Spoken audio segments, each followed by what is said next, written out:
Welcome to the Synapse Philosophy Group, everyone. We are jamming at D.D. Palmer's 1914. We're on page 4. We're going back one paragraph. But before we start on page 4, we've got two things.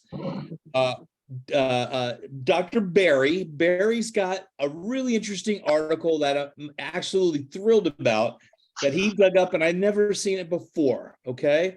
And Christian, you said, I think you're on yet. You look like you're still connecting, but Christian has a question he wants to pose to the group, and we've got some interesting comments I think is going to come out of that.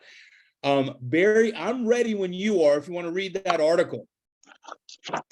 Okay, yeah, I'll be glad to. So welcome, everybody. So this article I had found some years ago. And it just popped up this year on Chiropractic's birthday. It's from the Davenport Democrat and Leader out of Davenport, Iowa. The date is Sunday, August 1st, 1897. Here's the motto: nothing succeeds like success. So Dr. Palmer says. Dr. Palmer knows what he is talking about. He has bought a new team of horses and now has the finest and most attractive outfit in the 3 cities. He is particular and peculiar in his choice of driving outfits as well as in his business affairs. He was not satisfied with the teams offered him by horse raisers, so he imported a span of black and white spotted ponies.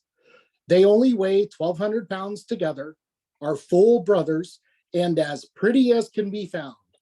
They are a cross between Shetland and Indian ponies and were 3 and 4 years old last May. He is breaking them to his own notions, good life and style, and not a blemish. He has a surrey for family use and a light phaeton for visiting patients in the 3 cities or county. Dr. Palmer is as peculiar about his methods of healing the sick. He does not use any medicines or instruments, but uses his hands only. His paper gives his names of many acute cases in the 3 cities which he has cured in less than a minute, such as pleurisy, whooping cough, peritonitis, sciatica, neuralgia, and many of the fevers, childbed fever, lung fever, typhoid, etc. The above may seem preposterous to the average medical man, but like other recent marvels, it only seems preposterous because it is unusual. When the cause of childbed fever becomes generally known, and the physician is able to remove the cause and right the wrong in less than a minute, it will not look so marvelous. We have to nudge ourselves from day to day in this age of swift surprises and remind ourselves that nothing that is new to us can possibly be more marvelous than many things which have grown more familiar. Dr. Palmer has made the sale of goldfish a success by selling at low prices. He has sold 5,000 this year. He has been located here for 9 years, has 42 rooms, and about 1/3 to 1/2 of his practice is home practice in the 3 cities. He can now visit his patients at their residence with pleasure without requiring them to come to his office. I love that. And I'm thinking the 42 rooms and doing house calls. I mean, that's a busy practice season. And, he's already there 9 years. Barry did the research and he looked up those types of carriage makers. And tell us about those carriages, Barry. Yeah, so what's interesting, they mentioned the surrey for family use and the light phaeton to see patients. So this is, this is 30 years after the Civil War, horse and carriage. We know he got his own team, but the surrey is a family use. It's a pleasure carriage, and it has 2 big wide seats. Now, the phaeton is special. This is interesting. This is D.D. Palmer. The phaeton is very light, very fast. Now, with these big wheels, you got to think about these horses and the carriages turning corners. They would roll over. This one could turn tight corners. I believe it also had springs. Very fast, and it came in French goat skin, 3 different colors that you could custom order. The Phaeton became the open tourist car then in the 20s and 30s, but he had a very fast He had a very fast carriage. Now, I get the picture because he's also talks about in the beginning how well dressed he is in the beginning, riding his carriage because you're in the open. Now think about these Shetland ponies that are mixed with the Indian ponies. That's a small horse. So you've got these little horses, this awesome fast carriage. Dee Dee's dressed to the nines, cruising through Davenport, Iowa, like I don't know, like James Dean of 1896, or was it 1897? I think it's a really cool. What's that, Alan? You're muted. Yeah, this is rock star status. Absolutely. Yeah, they're black and white spotted ponies. They're not just plain horses. They're spotted, so they're also showy. Yeah. Oh yeah. He was not holding back, right? Absolutely. We think of BJ being the showboat, really, but he got it from Dee Dee. Absolutely. Yeah. Look at his father. He had this, and we see pictures of BJ in the modern car. When he came back from Michigan and started the school, and look what his father was doing. He imported his own type of breeds of ponies here, and he had the sports car of a carriage that royalty had. Queen Elizabeth was in a phaeton. Queen Elizabeth had a phaeton during her entire reign. Other people did. Billy the Kid would rob banks and steal and go away on a phaeton. It was fast. Dee Dee Palmer had a phaeton, one of these. Good style and not a blemish. I think that now this not a blemish. I mean, he had style, but the not a blemish. That he was held in high regard in that town, right? He's held in high regard. Also, a successful businessman in multiple businesses even before, right? We were talking about the energy work and him having these rooms at the Ryan Building, and this reporter. I truly have a sense it's a female. Most likely it was a male back in those days, unfortunately. But anyway, 40, he's been here for 9 years. He has 42 rooms. Think about this, guys. Think about this, doctors listening. Think about this, students. You are in a building with 42 rooms for your patients. This is big. This is huge. This is impressive. Just 2 years, 1897, after chiropractic was founded. And this is a very successful and positive article. Yeah, absolutely. It puts Dee Dee in great light. I love that article. What were some other things we talked about on there? What was it? The goldfish? Yeah, and, people do, they pick, oh, he was a fishmonger and all those type of things. He was a successful businessman. Yeah, and that's the way we took it and heard it at school is, oh, he was a fishmonger. Well, okay, he's written up in the newspaper here selling 5,000 a month. And he had already been a teacher, a grocery store person. So he sold 5,000 a month. And I did the numbers on this, pretty interesting. Sorry, 5,000 a year. 417 a month. That's 100 fish per week you have to sell. I've had pets. I grew up on a farm till I was an adult. It's challenging to have that many animals, that much produce to get rid of every week. 100 per week fish. And if you think about it, fish stores is actually one of the most profitable retail opportunities in today's day and age. And Dee Dee, was doing this at the late 1800s.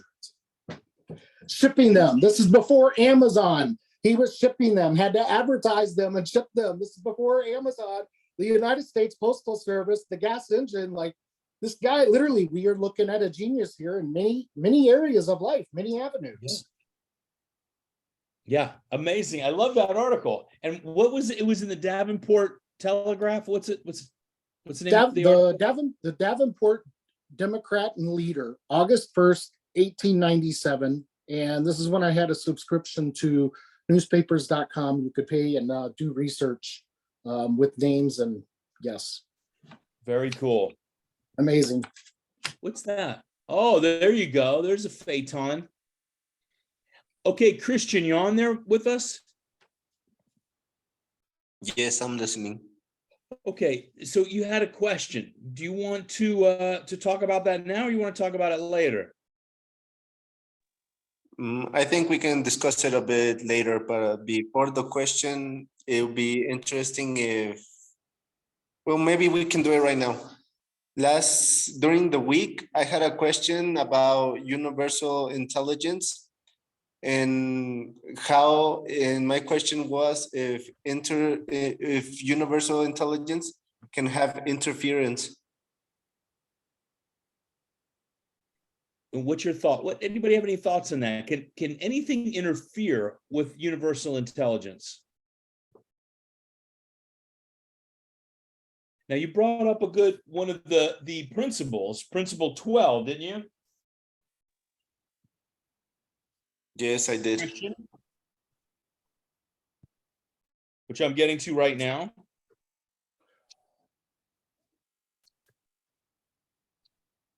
Somewhere. Here's number 12. Interference with the transmission of universal force. There can be interference with transmission of universal forces. The phenomenon of universal forces are common, and its interference is too common to be discussed at great length. A tree makes shade when the sun shines. Lead plates interfere with X-rays. Brass stops magnetism. Rubber and glass interfere with the passages of electricity. Whether these forces be radiant or conductive, there's a way to interfere with them. If they are being conducted through material, a gap in the conductor will stop their flow and diminish their size. As swiftly as energies travel from radiant form with apparent ease, they all prefer to pause, enter, and conduct by matter. So if this were not true, there would be no electricity for use, no compasses and no radios. So yes, there can be interference with universal forces. Does that answer the question, or do you have more? Well, it's because I can't see clearly where they can be some interference with universal intelligence, because principle number 1 says universal intelligence is in all matter, and it's always given its properties and action. So if it's continually supplying the matter with its universal intelligence, for me, there's no way there can be an interference with universal intelligence. And that's why I had my question there, because of that. There's I a hear you. difference between universal intelligence and universal forces. Exactly. Just like there's a difference between innate intelligence and innate forces. You can't interfere with the innate intelligence or the universal intelligence, and innate is a part of but separate from universal.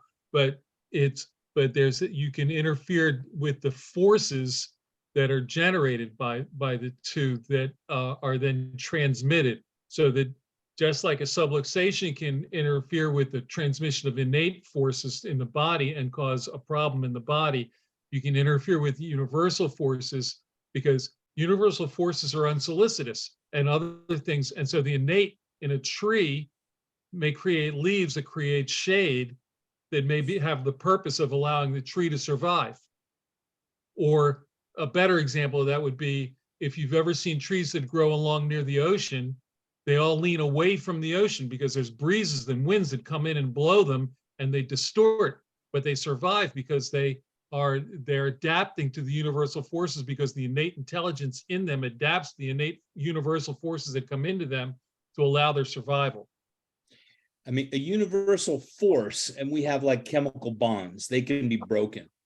But universal intelligence is, right? We want to say it's God, right? That's all things, and it makes up the molecules and the bonds and all those things. But the force itself can be changed. Is that what we're saying? Good. They're separate entities. Force and intelligence, they're separate. Force is created by the intelligence. I like that. Does that help? Forces. Go ahead. Yes, it helps. And I had another question My other question was if universal intelligence can be proven by the laws of physics, why can't innate intelligence be proved by the laws of physics if it's like a small part of the universal intelligence? Well, they've been trying, BJ was the only person that's really tried to measure innate intelligence, right? He said in volume 39, they spent $200,000, through that lifetime since the 20s, 1920s, to measure innate intelligence, because you can't have an experiment unless you're actually measuring life itself, measuring innate intelligence. And it became very difficult. We do have surface electromyography, that is one thing, but we can only measure the electrical impulse.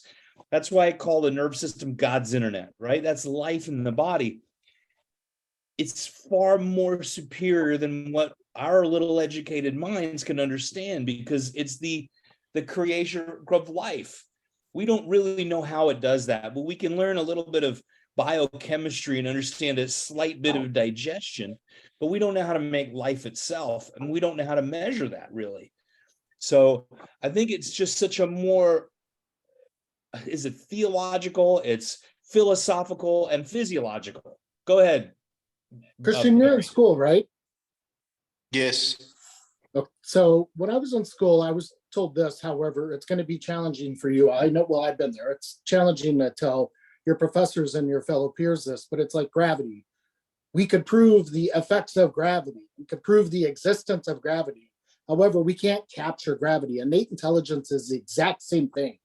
There are tests that prove the existence of innate intelligence.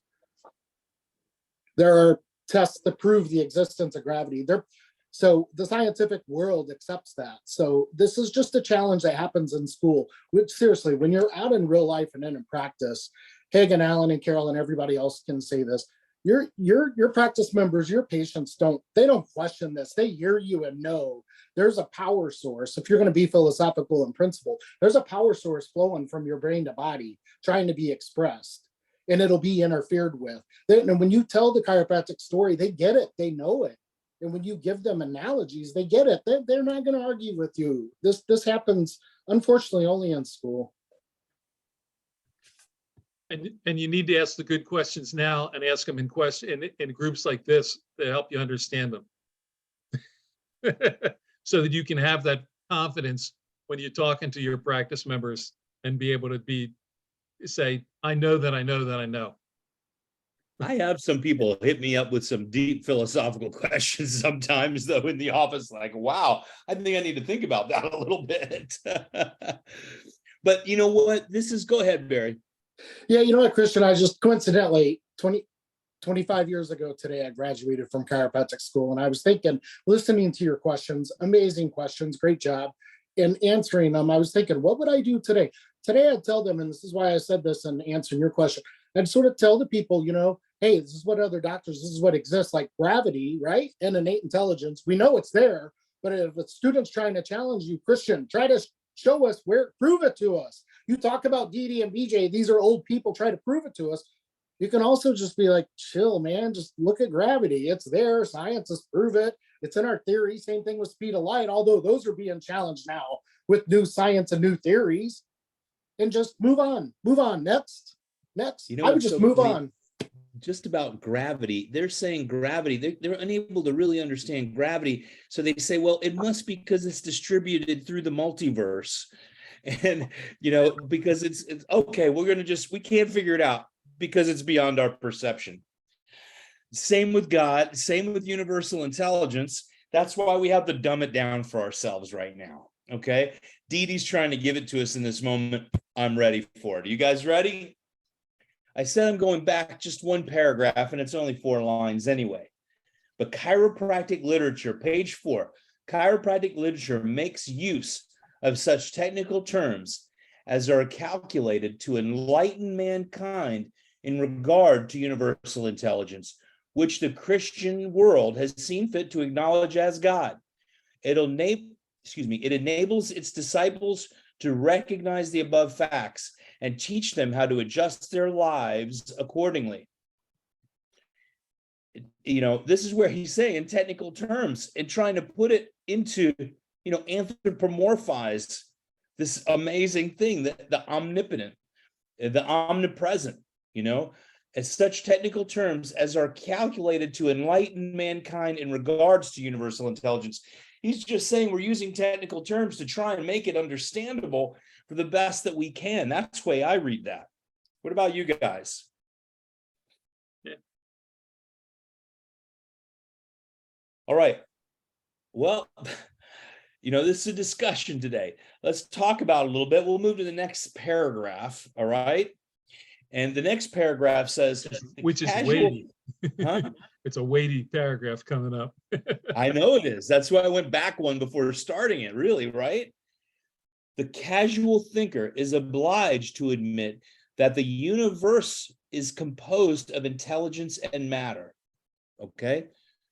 That the latter is neither intelligent nor creative, that's the matter, while the former is omnipresent, filling all space, that this creative intelligence uses material substance for expression, and that life is the direct result of this intelligence, seeking advancement towards perfection by the use of visible corporeal organisms. So to go back to Christian, in relation to this particular paragraph, he talks about here, universal is composed of intelligence and matter, and the latter is neither intelligent nor creative. Matter is intelligent or creative, but the former is omnipresent, filling space that is creative intelligence, uses material substance for expression. Material can be interfered with, the intelligence can't be interfered with. Yep, and it says the omnipresent needs the material to express itself. Right. And it makes sense when you think about it in that way, right? You need that to filling all spaces with creative intelligence, uses material substance for expression. And that life is the direct result of this intelligence seeking advancement towards perfection by the use of visible corporeal organisms. So which talks about what our purpose is, because then our purpose is to move towards perfection while we're in a physical body. Yeah. That our spirit is in a physical body, and part of our purpose is to allow the advancement. Universal is driving us towards perfection, and the innate within us is moving us, has chosen us to move in a particular direction for our lives. And that's why we're here doing what we do. And not only that, chronologically, he's also saying this spiritual, this omnipresent power is available now through the power of the adjustment, the innate intelligence at your disposal. At your disposal. And using this organism for advancement, is that advancement, what would you call that? Enlightenment? What is that? You could call it enlightening. Yeah, like Alan's saying, I would look at it like you're becoming connected. You're going back to source. Having a clear connection for the material to be expressed with the spiritual expressing itself clearly as possible in the material. That's where I see the adjustment. And then also to reaching those higher levels of spiritual consciousness. What do you guys think? Christian, I see you again. You have something to add or question? No, I'm okay. This is interesting stuff. This seems, and to young students or students that are not in chiropractic jumping onto this, you may seem like this is wild, this is wacky, this is out there, this is our philosophy, this is the Synapse podcast. However, you're looking at this D.D. Palmer, you're looking at this is 30, 40, well, this is 40, 50 years now of him developing this, from him going from a teacher to grocery to a businessman to farm to energy work to camps to, talking to people, to dealing with people, to learning about the human body and studying and knowing that there's a universal intelligence out there, but there's also, look at this intelligence in this human body of these animals, of these living beings that are happening. And he's really connecting this. So when we're reading this book, from 1910, 1914, this is 30, 40 years of some amazing work of a gifted individual that brought onto this planet. And he's just being philosophical about it and true about it. We could put it also even in a, in just a, not as such an in-depth sense, right? The innate intelligence running the show inside this body, outside of our educated. And, that part needs the material to function. And that's the one running the show. If someone is not, let's just say, spiritually inclined, there is another intelligence running the show that you're not thinking about. There is no way educatedly I can think about digesting my delicious dinner and making it into flesh. There's no way I could possibly intellectualize that. So there has to be another level of intelligence in there. And that's your inborn innate, right? So we could put it in regular terms. I like to think in much higher spiritual terms, but they all work. If we want to look at, depend on where your belief system is. It doesn't exclude anybody really, right? And you have to think too, this is happening during a religious change in our country. This is post-Civil War. This is a young adult that's coming in after Civil War from another country and dealing with but living in the religious movements that are happening. I mean, Americans were going and killing each other during the Civil War, but then also you have the medicinal. Where's this intelligence? Is it blood? Is it energy? Is it nerves? Is it spirit? Is it this? We didn't know. And he's in the midst of both of them and really piecing them together. In that part of the Midwest, it was, Mormons were just coming up. There was Seventh-day Adventist. The spiritualism was big then. There was a lot and probably more that I can't think of, but that area, just history-wise, the Midwest was a hotbed of spirituality, absolutely. And I think it's all very, very important at that time, at every time. But it's also important to know the history of that area at the time. Alan, were you going to say something? One of the challenges we have in today's world is that the world has moved towards a science and materialistic orientation that does not move in the spiritual realm as much as it once did. Churches and synagogues are all losing people all the time these days, and we have to, and what we're doing in our conceptualization and what we understand chiropractic to be is that there is a bigger connection that's been lost in the world and that we're working to restore it. And the universities are afraid to teach it. I've asked multiple. Well, it's been driven out of them, but that's. Yeah. Well, I've asked multiple chiropractic presidents, okay, why aren't we talking about the spirituality of chiropractic? Dee said there's no education unless you include the spirituality. And, we're going to mention that in a little while. And, they're afraid to, because of a few atheists or whatever it might be. Who is going to complain? A couple of squeaky wheels. That's why we're talking about it. And that's why we bring it up. And that's why I teach innate adjusting, because we have to get it out there. Not everybody might want to go to a church that they went to with their parents. I love singing hymns. I love the old stuff. I also go to new church, and I go to what would you call a contemporary type of service sometimes. So, but that's not everybody anymore. Well, and that's one of the advantages of talking about a universal intelligence rather than calling it a God.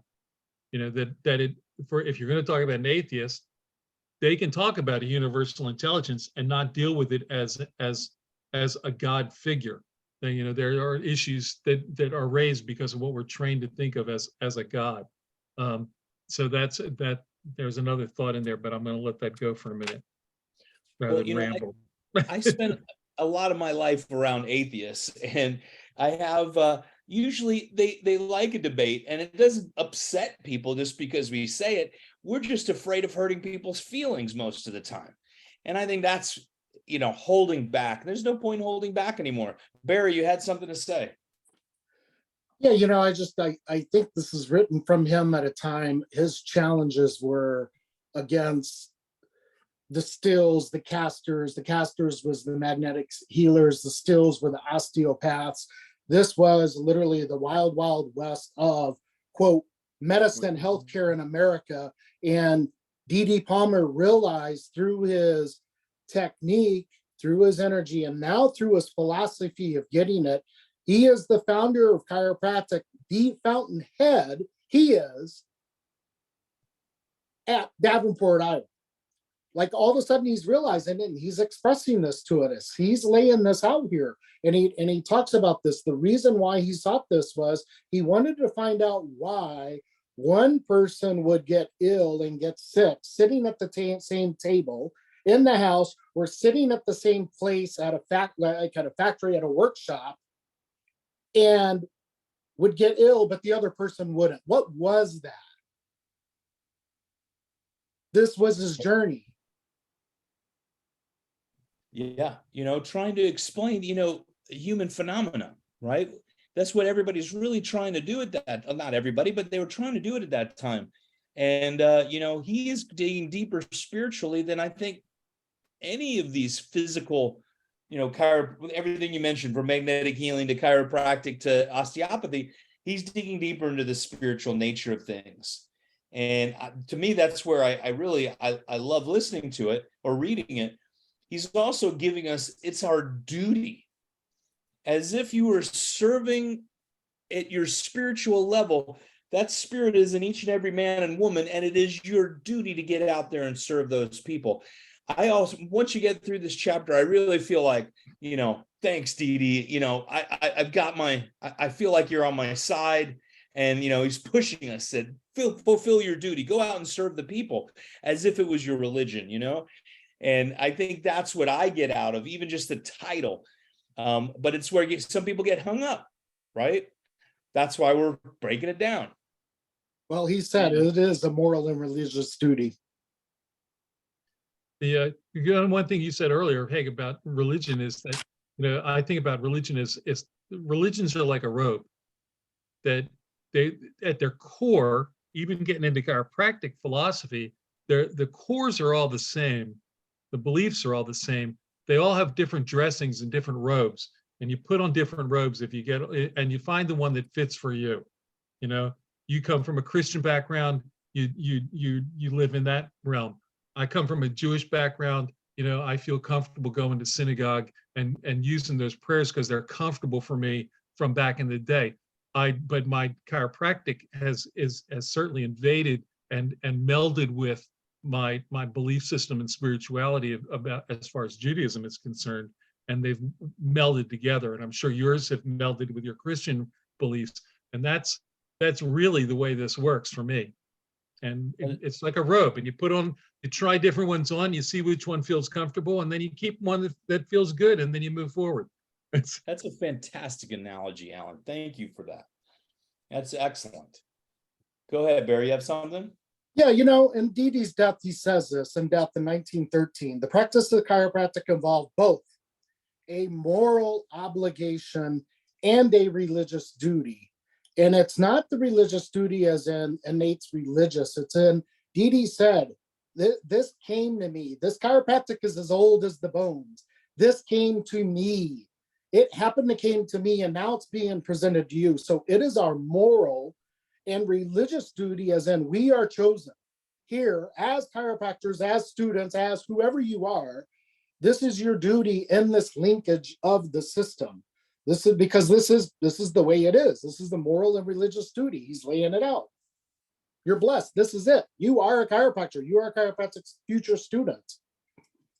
This is the knowledge. This is the information that's been given to us, that has been collected, that we have fought for, that we have, not been legalized, that we have not been represented, and that we have not been known. And we keep fighting and fighting. This is our moral and religious duty. Welcome. Absolutely. Well said. And, and just look at this first three words of that paragraph. The casual thinker is obliged to admit the universal is composed of intelligent matter. There is no way to get around that. Anybody, he's really saying, you get it, it's intelligence and matter. And we're working with that intelligence, but we have to go through the matter to get there. That was a good point, Mary. I absolutely love that too. Anybody else? All right, should we move on? You just said something, and I want to maybe fine tune it and say, we have to what we do allows the physical to manifest the spiritual, rather than, you said something different than that. We allow it to be expressed through the material. Then we encourage the expression. Absolutely. Absolutely. It is a blessing. Chiropractic is, I could personally can't imagine life without it. If anything, if I wasn't a chiropractor, I'd be getting adjusted, probably more than I get adjusted now. I get adjusted as often as I can, but part of my reason for having associates so I could have people to adjust me easier. And it's like they used to tell, well, the phrase that we used to use when I was in school was you get checked to see if you need to be adjusted. Well, that's the thing is, people say get checked. I would get checked more frequently. I wouldn't necessarily, whether I get adjusted more or not, it's another question. It's a good point. And I always say, when you say get checked, between chiropractors, it works, but you got to use the rest of the sentence. I need to be checked to see if I have a subluxation, right? Yeah. And that's what I teach students too, is like, that's what you say to them. You got to go out there and teach that subluxation out there. If you say get checked, like check for what? And especially now for the vid and all that stuff. Yeah. You don't want to get just checked. Let's go get checked and see if we have a subluxation in case we need an adjustment, right? Good point, Alan. I really appreciate that point a lot, actually. It doesn't, that word doesn't get used as much anymore, I don't think. It does.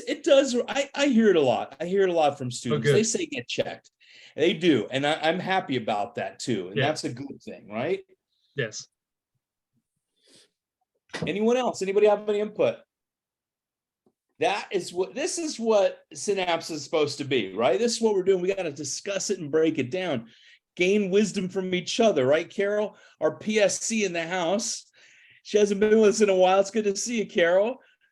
And then Alan, how's your son doing? He is our philosophy PhD now, right? He's working on it. Man. I hope to see him this week. That's awesome. He's supposed to be in town. He's going to be in town in a few days, and I hope that we're going to get a chance to spend a couple of days with him near Christmas. So we're good. We're excited. I bet you are. This next coming up, innate workshop, innate adjusting, and I'm switching a little bit to innate workshops because we're going to talk about this exact philosophy, and we're bringing the spirituality back into chiropractic. And Friday, that's what we're going to do. We're going to talk about this, and we're going to lay it out. And everybody knows if they've been to it, that's what we do. And but now we're calling it out and saying what we do, because we can't lose this part. It's the easiest to lose because people can glaze right over it. They're afraid of it. But without God, without the spiritual nature of what we do, it's just, crunching bones, really, if you want to look at it in that sense. But I really feel that the spiritual nature of what we do is transformative by far. And when we recognize it, I think it is even more transformative. Okay. Should we do one more tiny paragraph that has a whole lot of meat to it? We have a few more minutes. We're going to read it, and then we're going to come back to it again next week because I like this one. Man is a dual entity composed of intelligence and matter, spirit and material, the immortal and the mortal, the everlasting and the transient. The manifestation of such an existence is intelligent action. Amen. Amen. Amen. Amen. That's the whole thing, isn't it? That's the whole thing right there. I mean, I can put that on my headstone. I love it. Where do they read that in chiropractic school? Nobody read that to me when I was in chiropractic school. So Read I read it it in again. every single one of my seminars. Read it again, one more time.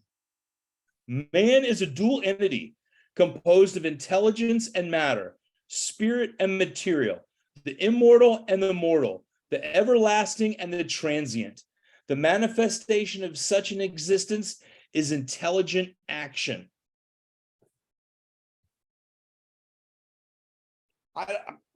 Intelligence enough through said. matter creates action. Yep. You know, this, when people say Stevenson didn't get, you know, anything from Dee, I mean, basically that's, you know, one of the principles right there, you know, that you have intelligence in matter. You know, such an existence is intelligent action. So that is, I see spiritual God in action is expressed through matter, material and spiritual, mortal and immortal, everlasting and transient. You know, that is.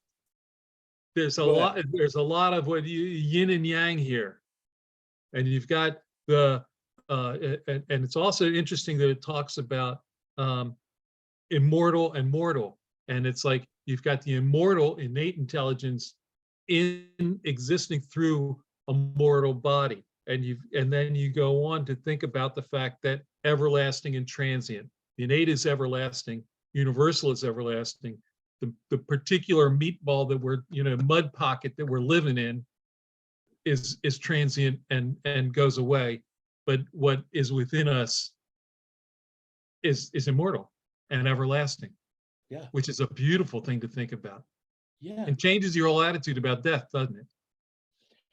I mean, you know, everyone, you know, right now, they're life extension, immortality, and all these things. You're already immortal. You know, we're not meant to be here past our time limit, whatever that is for you and I or whomever. And, you know, I think there's a beauty to that. There's a beauty to it. Well, there's it's interesting because some societies talk about it, you know, reincarnation, and you talk about former lives and present lives and whether there's, you know, and I think that some people, and it may be that part of that advancement that happens over time through this growth process that Universal has planned, that we talked about earlier, that, you know, that there may be some connection through over time and space. I don't know. I can't say yes, I can't say no, and I'm okay if there is some sort of connection like that. And if there's not, hey, that's okay too. But it's interesting to think about, even as a possibility. You know, what's interesting is that Dee was thinking this exact same thing that Alan's saying, and that we're thinking right here too. We're all human. They were thinking then, what runs us? What's next? You know, what if my mom this? What if my dad this? What if that didn't happen? He's nailing this on the head here. He really is about our existence as human beings on this planet. It's beautiful English. It's beautifully put. Yeah, and thank you, Alan, for summarizing that. It's beautiful. Yeah. Dee was human too, just like us. You know, and really in that time too, he's brave. He's putting it out there. These are pamphlets he taught in his classroom. I mean, that's where these were put together from. And in a way, he is sitting in the room with us, talking. Oh yeah, I agree. He's awesome. Reaching out and saying, you guys, I need your help, and you're helping making sure this stuff goes forward. Well, you know, Pasquale used to say, you know, they need us as much as we need them. I got you, Prairie. I saw that. Well, this is it's 8:45 now. We went through a lot. I'm going to read that paragraph again to start off next time, okay? Because I think it's a great launching point. This is where we get the most amount of discussions out of Dee. I have to say, we get so much. I get jazzed up about reading Dee, and it's working, and it's awesome. So, you know, I'm going to plug Innate Adjusting for Spartanburg, South Carolina, September 3rd and 4th. We're starting Friday night. We're breaking it down. And then Saturday we go at it. We put the physical to the spiritual, the material. We do some adjusting, but we talk philosophy all day long. And so it's for everyone. And it's all these approaches can be used with any approach there is, from knee chest to full spine to Gonstead to Thompson. And it's really about respecting that and honoring the innate intelligence as a higher spiritual connection, and ultimately, right?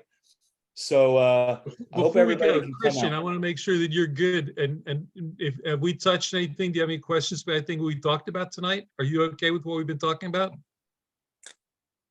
I'm okay. You're very Is quiet sometimes. I just want to make sure you feel okay speaking with us, because we'll all ramble on. And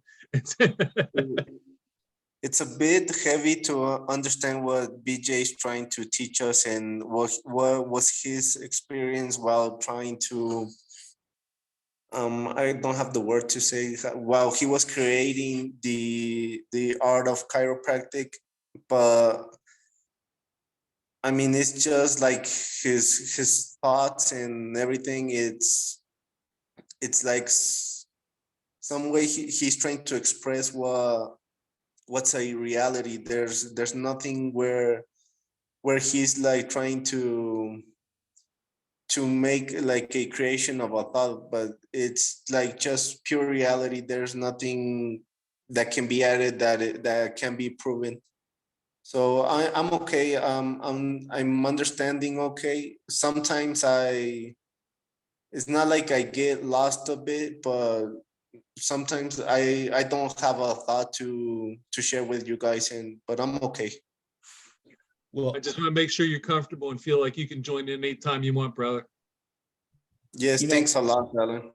that's awesome. I just thought about BJ took most of his lifetime to really get to the understanding of DD's spiritual nature, And I did pose a question on the Synapse page. If you guys aren't on the Facebook page, join the Facebook page. But where Didi, we read in 1910, where Didi was actually talking about knee chest adjusting. He didn't have a name for it, but adjusting the upper cervical with closed fist, head turned, and doing that adjustment. We read it in 1910, and he said, we no longer do that with closed fist anymore. We do it with our open hand. He didn't say piezoform, but I'd like to show that and post it in the upper cervical pages. Well, I think it would be really cool because it's not from BJ, it's from Didi adjusting that way. We've got to find that in the 1910. He mentioned it. Do you guys remember that? We'll find it. So I just wanted to put it out there, okay? All right, guys and girls, ladies and gentlemen, this has been an awesome night. And, and I love and appreciate you. And I can't wait to see you again next week. Same bat time, same bat channel. And let me just, Christian, is it 7 p.m. in Mexico right now? Yes, no, it's almost 8 o'clock. Okay, so I have my time right when I post it. I haven't been posting it to all the pages down south of the border lately, but I'll start posting it again. And what I'm doing is also getting these with Spanish subtitles right now. The last one I'm getting subtitles so I can share them. And then they have on my YouTube channel, I have one playlist with Spanish subtitles on all of them. Not all the ones that we do. I pick out some of them, okay? Anyway, go ahead, Barry. Oh, Christian, can I offer something or say something? So yes, I have something written down here. It says, the scientist in D.D. Palmer never gave up searching for the cause of human disease. So D.D. searched for this. We were really getting popular with this. And I heard you say something. Our principles are there. They're not changing, but there are new answers. There are new ways to determine and find where that interference is. And what's the best way to get that to be expressed? The technique. Those can always be improved on. The techniques can, and also the science can. So the philosophy is there. That's universal. That's standard. However, when you're studying and looking at this, we sort of think about DD here like, okay, there's something that controls all this, all these parts, but there's still something that controls that. And I get to influence that when I get out. And then I could be more effective with my technique, or I can be more scientific in learning how can I find that interference of expression of innate forces. I really like your thought, and it gives me more confidence, and I don't know if there's a way if you can share it to me where I can look it up to it again. I don't know if you have like a Facebook page or an email address. I don't know, but I would really like to have the thought written down somewhere in I my do, and notebook. Synapse I do, page. and I'll post it on the Synapse page. Yep, I will. Thank you. Barry has a Facebook page. You can find him. It's at Dr. Barry Hobbs, right? Yeah, I think. So you can message him to remind him, Christian. Okay, And I'll look it up. Cool. All right, everybody. Have a good night. I'll see you soon. this has God been bless good, you. guys. Thank you. God bless you all.